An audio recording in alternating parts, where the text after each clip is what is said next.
27 prill. Të kërkosh si duhet. Nuk keni, për shkak se ju nuk kërkoni. Ju kërkoni dhe nuk merrni, prej se kërkoni keqas, me qëllim që të shpenzoni në qejfet tuaja. Jakobi 4, 2-3. Ti po vjen te një mbret, sill kërkesa të mëdha. Askush tepër nuk kërkon, nga sa hiri i tij ofron. Ky himn i John Newtonit na kujton fjalët e Jezusit. Për të gjitha sa luteni dhe kërkoni, besoni se i morët dhe do të bëhen për ju. Marku 11:24. Diku tjetër, Jezusi u mësoi dishepujve të tij këtë. Pra, nëse ju, ndonë se jeni të ligj, dini t'u jepni dhurata të mira fëmijëve tuaj, sa më tepër Ati juaj që është në qiej, do t'u jap të mira atyre që ja lypin atij. Mateu 7:11. Ne mund të shkojmë te Perëndia dhe t'i kërkojmë atij gjëra të mira.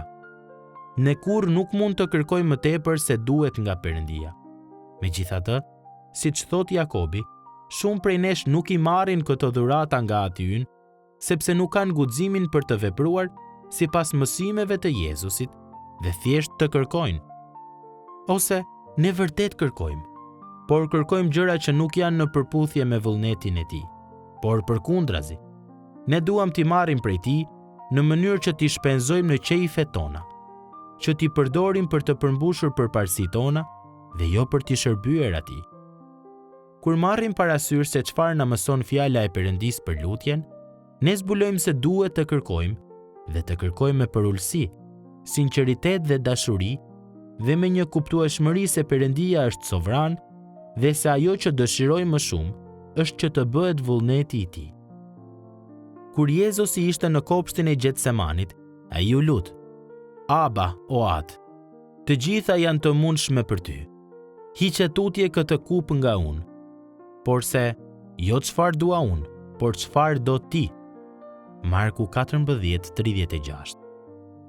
Shihni baraspeshimin që tregohet këtu. Jezusi kishte besim absolut në fuqinë e Perëndisë.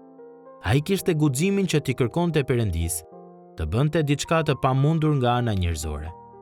E megjithatë, ai gjithashtu tregoi në nënshtrim të plot ndaj vullnetit të Atit.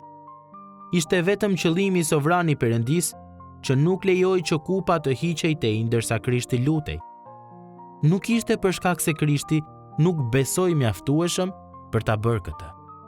Po kështu, guximi, besimi si një fëmijë dhe entuziazmi që shfaqim kur i kërkojmë Perëndisë të bëjë të pamundurën, nuk minohen nga sovraniteti i tij. Ato kontrollohen me mëshirë prej atij sovraniteti.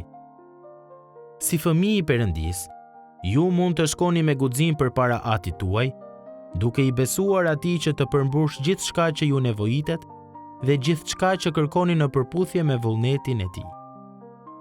Duke ndjekur shembullin e Jezusit, mund t'ia dorëzoni dëshirat tuaja sovranitetit plot dashuri të Atit tuaj. Ndërsa i besoni Perëndisë për gjën e duhur, në mënyrën e duhur, mund të jeni të sigurt se ai gjithmonë do të japë përgjigjen e duhur. Ju nuk mund të kërkoni dot kurrë diçka që është tepër e madhe për Perëndin dhe të cilën ai të mos mundet ta bëjë dot. Prandaj, thjesht kërkoni.